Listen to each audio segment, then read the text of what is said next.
What's shaking, my friends? Welcome back to the channel. My name is Shay, and today is the start of a new reading vlog. It's a new month. It is April. Let me tell you what I'm doing this month. So I have an online book club that I'm a part of, and I always like to participate in that if I can. So this month, if you didn't catch my TBR jar video, I will link it up here in the cards or down below. Go and watch that video in which I pull 4 books out of 4 different jars, and then I hold myself accountable for reading 1 book out of each jar plus 1 sequel, so that's 5 total books. And if I don't read 5 of these certain books, I have to take a punishment for the next month. Now, my book club was doing a TBR jar challenge in the month of April, so I'm the queen of TBR jars, so I said, hey, I'm going to participate. This is the caveat with their challenge. So I have to pick some books that I pulled out of my jar, some books I want to read, and then I have to fill it with the equal amount of prompts from this prompt list. So in the jar, I picked 10 books. So I picked 2 books out of each category of the books that I drew out of my jars, and I put them into the jar. And then I had to choose 10 prompts, and I put them in the jar. So I don't know if this is going to make it more difficult for me to hit my 5 books, but I like a challenge, so that's what we're doing. If I pick a prompt, I'm going to try to fit a prompt into some books that I pulled out of my jars, if that makes any sense. However, I pulled out some very, very big chunkers, and I have not read anything prior to coming into April. It's April the 2nd, by the way. It's morning. I'm headed to work.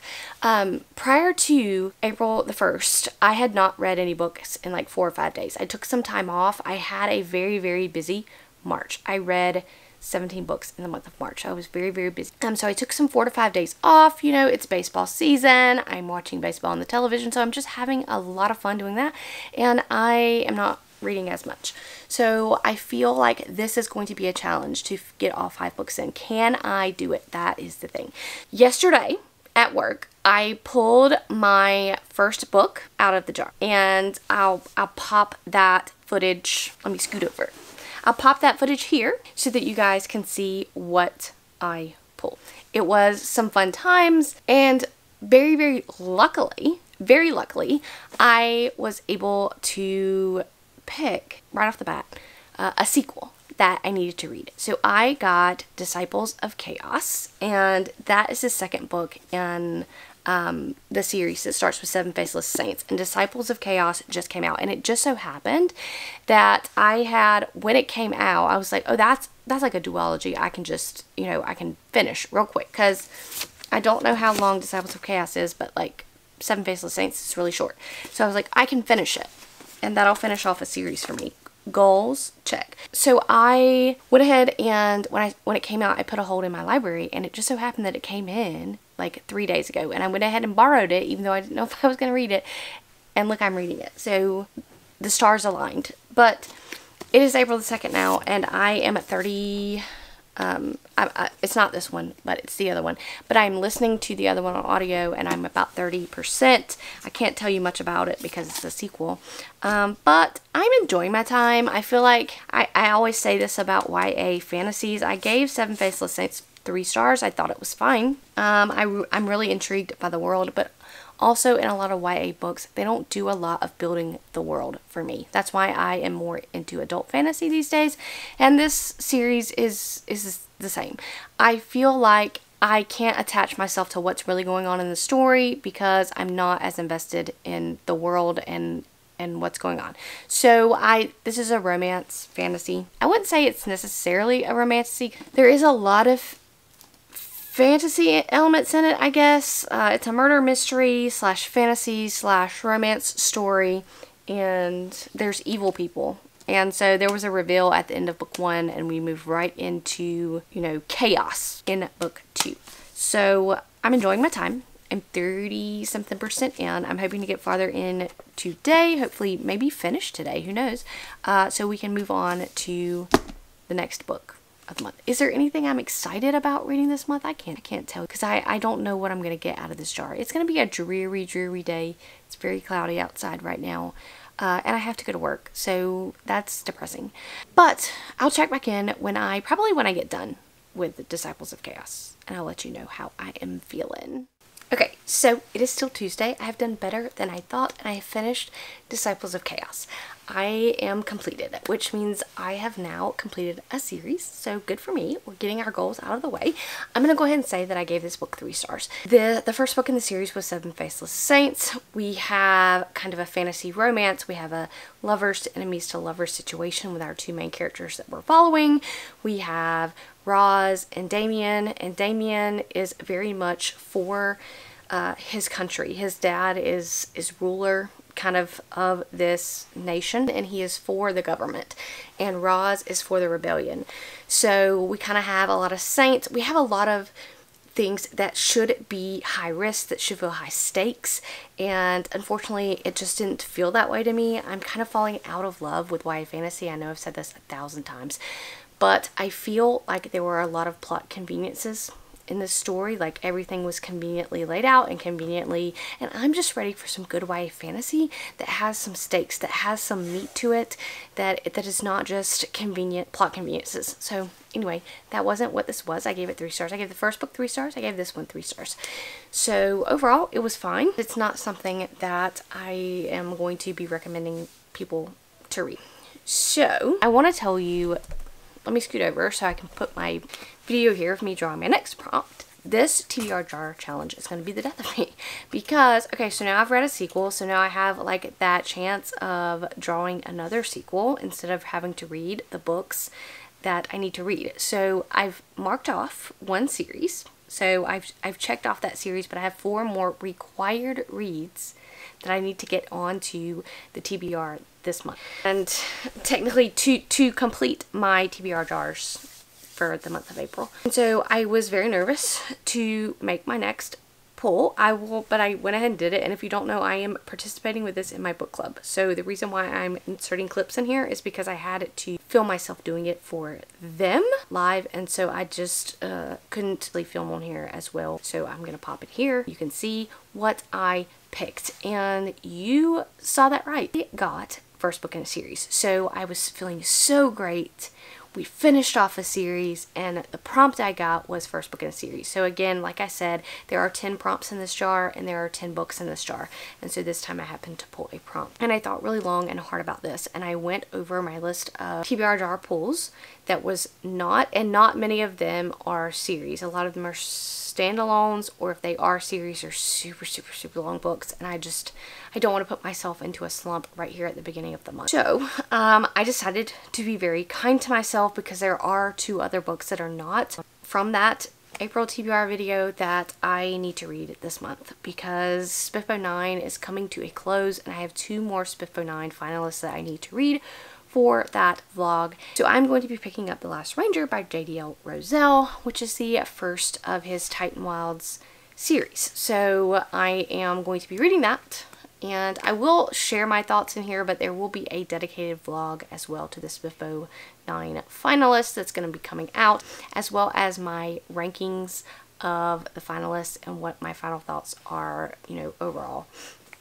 as a whole of that competition, and just my feelings and thoughts of reading for the competition. So I really am happy to be able to fit this book on to the TBR jars. So a win for that. And I'm in the middle of the Legends of Tall series by him. I have 1 more book in that series, and I'm thoroughly enjoying my time. I think JDL Roselle is going to be one of the authors that I automatically read from here on out. I want to read everything that he writes. I really like his style. I like his you know, his plots. I like everything about it. So I don't know what this specific book is about, but I will share more thoughts when I get further into the book, and we'll see you guys in a minute. Hello everyone, I am now reading The Last Ranger by JDL Roselle and enjoying my time. I have, heard rumblings about criticisms of this book. I have 2 more books left for SPFBO 9. This is one of them. I didn't put it off to the last minute for any known reason. It just didn't come up in anything that I was doing for my channel or that I could read in any previous month. I am thoroughly enjoying my time. I've heard some rumblings about people not liking the main character, and I can understand that. I really can, but the way that she is set up, she is known to be very rash, and it's said in the book that that is her way, and she has this temper about her. And to me, we're setting up a character growth arc that hopefully we will see in future books. So this is following our main character in a world where there are these beasts, these titans in the forest. That she is a ranger of the Titan Wilds, and she basically protects people from monstrous creatures. She also just protects people from the forest in itself, and she's part of the rangers. And what happens when she goes off to do a task, the ranger village camp that she lives in gets attacked and everybody dies, and so hence why she is the last ranger. And you know, some things happen. We learn that our main character may have more things going on than we think. She is keeping some secrets. We learn that we meet several characters throughout our journey. We're trying to figure out who attacked, who killed the camp. There's a lot of politics in the story, which I appreciate. I do wish we had a little bit more world building than we do. I want to understand a little bit more than I'm getting right now, but I'm thoroughly enjoying my time. The prose that Roselle puts forth is very readable, very compulsively readable. I'm actually at a point right now where I literally did not want to stop to update this vlog because I'm very, very interested. The chapter left out on a cliffhanger, and now I want to know what happens next. So I'm enjoying my audiobook because that's how I'm listening to it. And I will check in probably when I get done and let you know my final thoughts. So I have finished The Last Ranger by JDL Roselle, and I ended up really, really liking this. I loved our main character's growth. I loved how JDL did this. You know, the ending kind of wrapped up very fast for me. I'm one of those people that I really enjoyed the journey, and I really appreciate when the climax of the story or the ending of the story does not take place in such a fast fashion. Now, this is a trilogy of books, so you know, I'm very interested to move on in the series. I really, really, thoroughly enjoyed this book. And I'll be interested to see as I sit with this where it falls in my rankings of my SPFBO 9 reads. I'm going to have a separate video of my final rankings as I sit with all the books for some time and kind of figure out where my heart lies with these books. But I really enjoyed this one, and I love JDL Roselle's writing. I really do. I think he has very compelling stories to tell, and I think he's going to be one of those authors that I continue to read his series. I'm definitely the next book in the series is definitely going top of the list. This is something I think JDL has something special. He has a special ability, and he definitely is an author for me, and almost he's an auto-by-author, so look out. But I highly recommend this. Right now it's sitting between a 4 and a 5. I only give whole star reads. I don't give a 0.5, which I know in SPFBO the actual judges are giving a 1 through 10, and if I was, you know, judging with somebody, or if I was actually judging, I would give it a 1 through 10, but for my purposes I'm giving it a 1 through 5, and I do not give 0.5s. So I've got to think about whether I'm going to round this down to a 4 or whether I'm going to round this up to a 5, and at this point in time that I'm doing this video, I don't know. But when I come out with my full rankings of SPFBO 9, I will have a final ranking for you and where it actually ends up lying in my heart. I have one more book to read for this competition, and that's Murder at Spindle Manor. And I feel like I'm going to like that one too. I read the first chapter of that one and really enjoyed it, so I'm looking forward to diving into that one. And we're going to draw again here. And again, I'm going to try to do this with one hand. It has a band-aid on it because it's injured. And this is, put it down here. What does this say? Oh, this is the Ashes and the Starcursed King. Okay. I read the first book last month, which is The Serpent and the Wings of Night. Okay. Alright, I will read this and come back later. So I have finished The Ashes and the Starcursed King, and I did not update because I don't think I had a lot to share, being as this is a sequel again, and there's going to be spoilers. So I like this one, I think, a little bit better than the first one, which was The Serpent and the Wings of Night. I feel like, number one, if I heard Ix's tits one more time, like that's a saying that they like to say throughout the entire book 5,000 times, I was going to like kill somebody. But this book sometimes had a lot of conveniences to it, which I didn't care for. I'm trying to be a fantasy romance girly. I still gave it 4 stars. I still enjoyed the overall story, but I do think there was a lot of conveniences. I don't think there were any real stakes because I just didn't feel like it was real stakes. It's kind of like I liken it to like, you know, Sarah J. Maas or, you know, somewhere there where I like the plots and some of the twists are cool, but there's just not a lot of stakes. I'm finding where I really like where my heart is wrenched out, kind of like I'm thinking Red Rising or some bigger adult fantasies where the stakes are really high.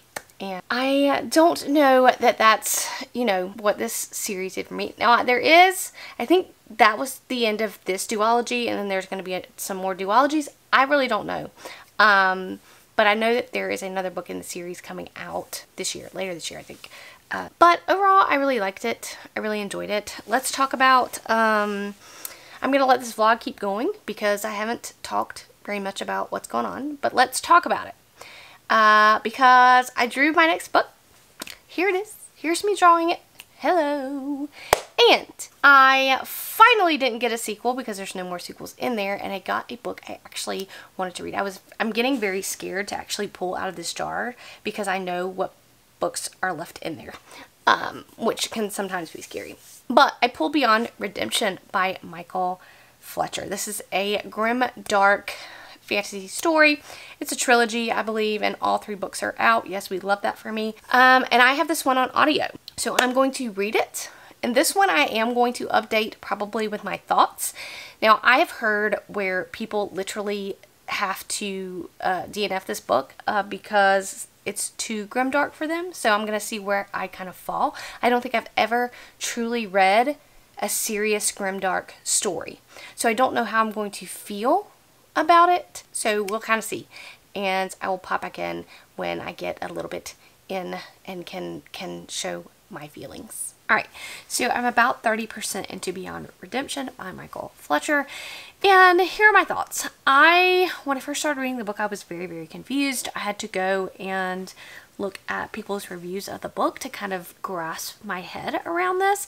I don't know if that's a detriment or not. I feel like the world building could use a little bit more because I was very confused. This is a very unique world, and I'm listening to it on audio, which I don't think is helping my cause. I think in the actual book they said there's like a glossary which kind of gives the rundown of things. But essentially, mental health plays a big role in this world and this magic system.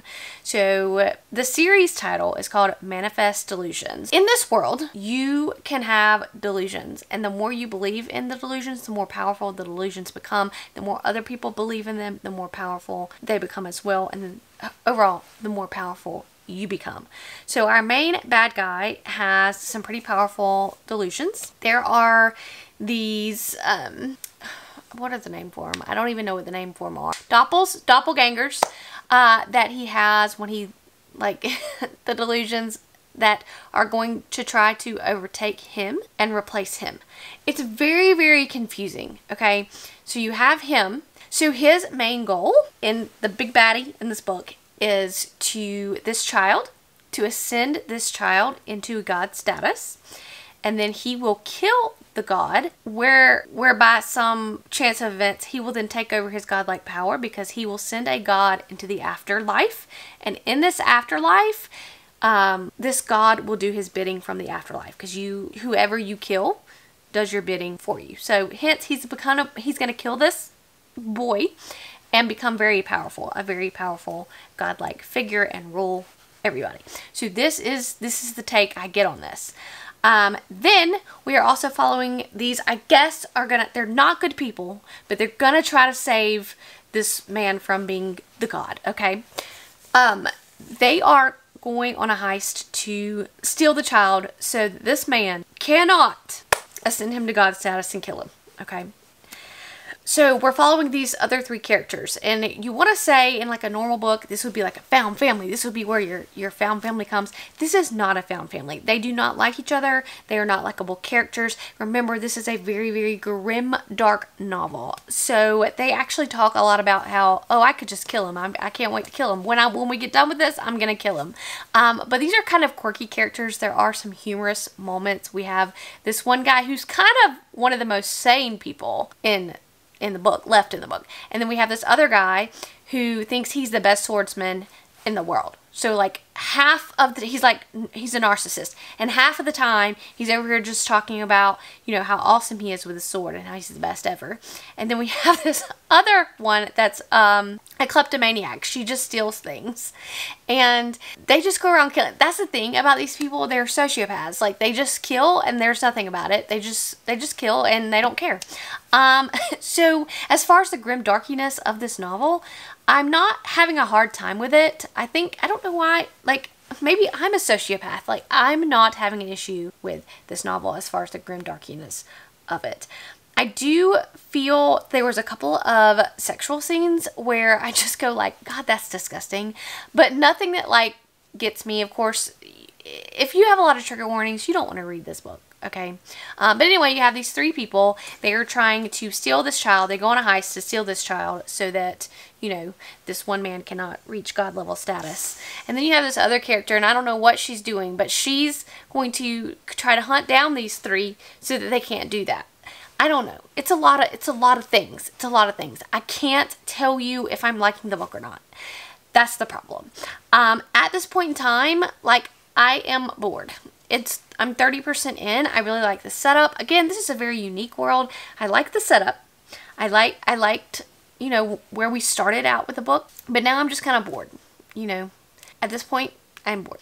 Now, I like death. I like when books do things that are not normally done by other books. Okay, I really do like when you go there. My problem with this is that there's so much death and so much killing in this grimdarky novel that you just really don't care. And I really don't care about these characters, and I could really care less. And that's my problem. So right now, I would not care if I DNF this book. But because I'm doing this thing in my book club, and I'm trying not to DNF another book, I'm just trying not to DNF this book. I'm going to keep going. If I get to the 50% mark and I'm still feeling the same way, I probably will DNF this book. No, this is not a diss on Michael Fletcher. This is just my personal preference in books. It has nothing to do with the grim darkiness of it. A lot of people do DNF this book because it's too grim dark. It has nothing to do with that. The book itself is not making me feel any kind of way. It's just not making me have super positive feelings about the characters in the story. Again, right now, as it stands at like 30%, I am bored. I'm bored. So I said a whole bunch of crap to say I'm bored, but that's where we are. That's where we are right now. So I'm going to continue. I'll probably check in at the 50% mark to kind of tell you guys how I'm feeling. What's going on. That's the update. That's the update. Who would have thought with this grimdarky book that I would have been bored? But I am. I'm so sorry. I'm so sorry for people that love this book, and I'm so sorry. Okay, so it's been some time. It's now Friday, and I am at 75% into Beyond Redemption, and unfortunately, I'm going to go ahead and DNF. I really wanted to DNF at the 44% mark. It was like 44%, and then I said, no, I'm going to keep going, and I'm at like 70. I'm really at 73%, and I just cannot anymore. I do think that I will try more from Michael R. Fletcher. I think this was just a thing of where I didn't jive with this book. Right from the beginning, you know, I thought that the world building was confusing. It needed work. I liked the uniqueness of the book with the mental health representation and how mental health kind of fueled the magic system and just the whole political system in general. I liked that. There were a lot of German phrases used in this, which I didn't really care for or grasp. This is a grimdark novel. I understand that. I just didn't latch on to any of the characters, and I understand that they're not supposed to be likable, but I've read books where there are unlikable characters and they're really not redeemable, but I really felt compelled to like them. And to me, like, all of these characters were just, I'm just killing people and doing things for no purpose. there has to be some kind of purpose to the plot. And I understood the plot and the baddie and all of that, but I just at some point, I need the plot to move forward a little bit quicker than it was. I needed the grimdark scenes not to just be pointless. I just don't know what to say. The scene that made me put the book down was unfortunately just a ridiculous rape scene. I just put it down. No. Or, you know, a sex scene without consent. And I understand that could be a portion or a big part of grimdark, and normally rape, whatever, but this one particularly irked me. There's a lot of sexual scenes in this book that are grotesque in nature, and those that didn't bother me, but this one in particular, I was like, just no, I'm done. So there was that, but I would try him again in the future with whatever else he writes, but that's how I felt about Beyond Redemption, and I'm really sad that I DNF'd it. So what I'm going to do now is I'm going to have to pick another book. I'm going to have to put another book in the jar and then pull it out of the jar, and this is getting very difficult. This is getting very difficult. I DNF'd. I didn't want to be in a reading slump, which is where I was headed. So we're going to get into the weekend with a new book. Alright, I know I said that I'll be back, but I'm actually going to end this vlog and start another one because at this point it's been 2 weeks, and this is all I've read in 2 weeks. We have had the worst, I've had the worst week at work. We are changing our electronic medical record system, so I've been training all week and I just have stress from that, and then we had to go to the ER on Thursday night because my daughter filleted her finger open. So that was the time, and then we've just been so busy this week. So I'm going to end this here, and I'll start another one soon after this with my next pick.